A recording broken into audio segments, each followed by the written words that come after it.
الرحيم والحمد لله رب العالمين وصلى الله وسلم وبارك على سيدنا محمد وعلى آله وصحبه أجمعين. Assalamu alaikum wa rahmatullahi ta'ala wa barakatuh.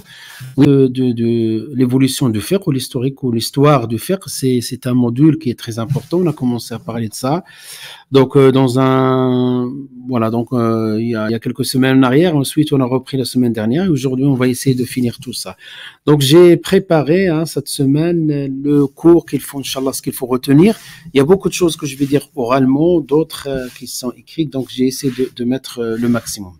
Donc, l'histoire du fiqh, avant de commencer, même la semaine dernière, avant de commencer à parler du fiqh, on a expliqué ce que c'est le fiqh. Donc, ce qu'il faut retenir, le fiqh de point de vue linguistique, le fiqh de point de vue juridique, le point de vue terminologique. Ça, il faut faire la distinction, savoir faire ça.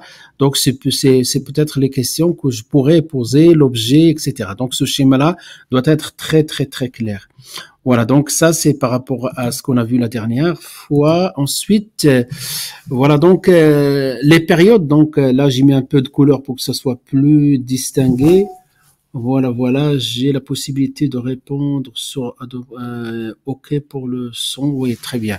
D'accord. Donc les étapes, vous savez, les livres qui parlent de l'évolution de fiqh, ils sont nombreux, hein. Je peux citer quelques-uns. Donc parmi le plus connu, le plus dans le monde musulman, le plus on va dire enseigné, c'est l'histoire du fiqh de Manna' al-Qattan.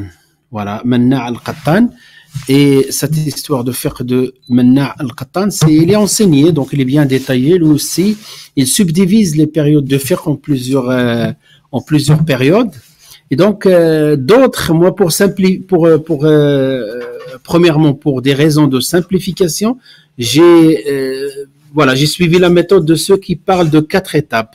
Et la deuxième raison, c'est que le fait de subdiviser en 4 étapes, c'est plus juste par rapport aux écoles, parce que à force de parler de période de déclin, mais en réalité, avec un peu de recul, c'est pas une période de déclin, c'est plutôt une période dans laquelle il y avait des efforts, mais au sein des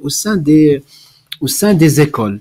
Mais il se peut que des fois qu'il y avait des fois de l'exagération, ce qu'on appelle le ta'assub. Le ta'assub, c'est le chauvinisme.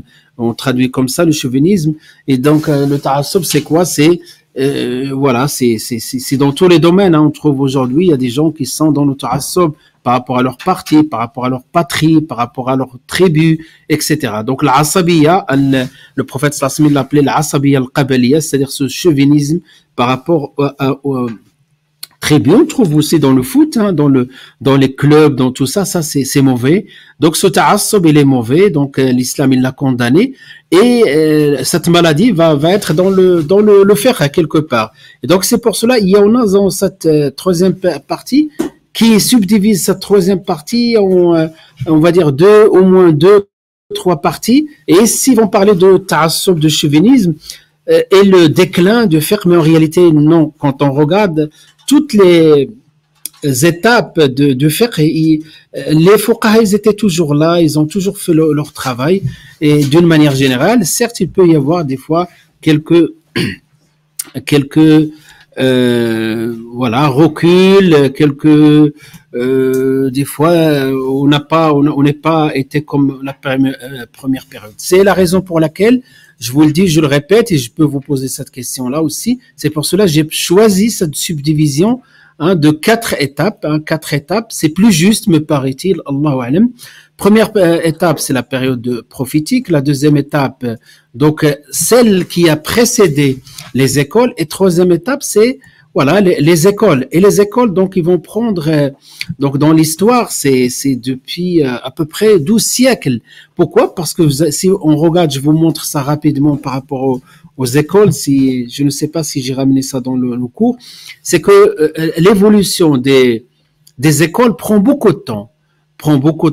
Inch'Allah, je vais parler de ça oralement. Et des fois, donc, ce temps-là nécessite plusieurs siècles, donc plusieurs siècles jusqu'à stabilité.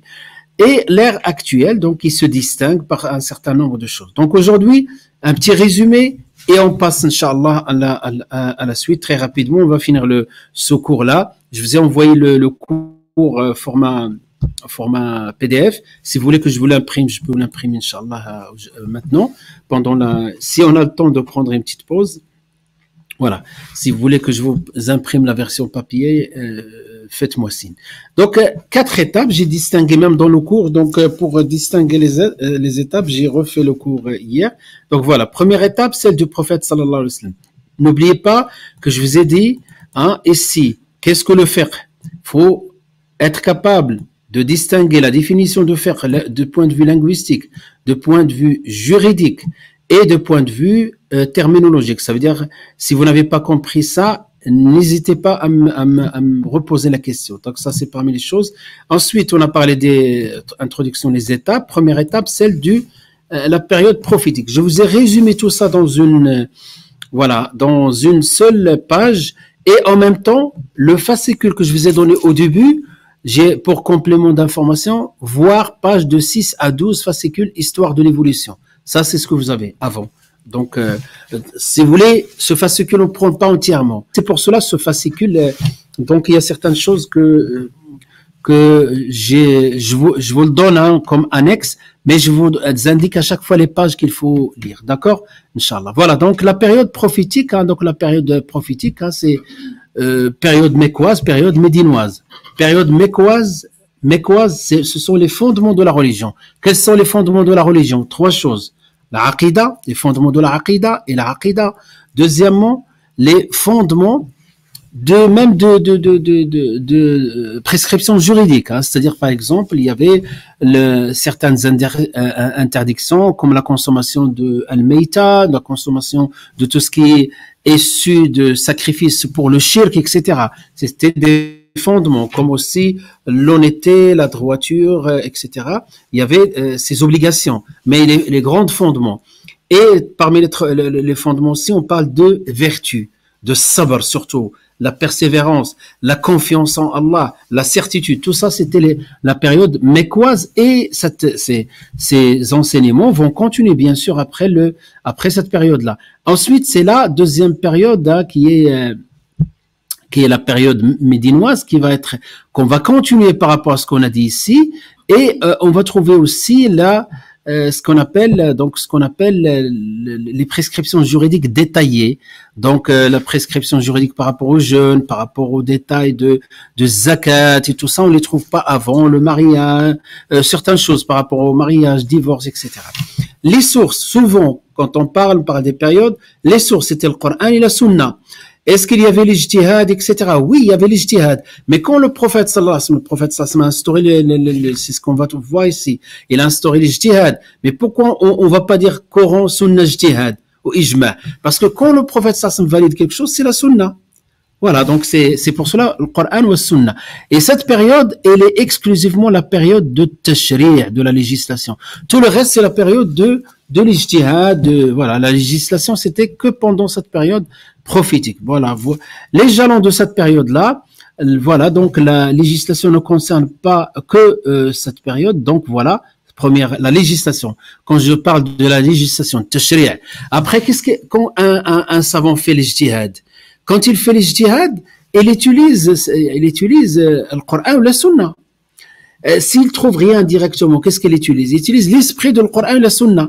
Donc un mujtahid, jamais il va sortir de tout de sa tête. Il va dire ça, je vois que ça ne peut être que halal. Non, il va utiliser l'esprit voilà. Et donc tout revient à Coran et la Sunna. Peu de place de divergence entre les compagnons, ils ne divergeaient pas. Voilà. La progression dans la législation, par étapes. Et ça, c'est une leçon pour nous dans l'éducation, dans la formation. Et ensuite, il a formé les compagnons sur l'ijtihad. Voilà, donc vous pouvez voir ça avec un peu plus de détails de 6 à 12 du premier fascicule.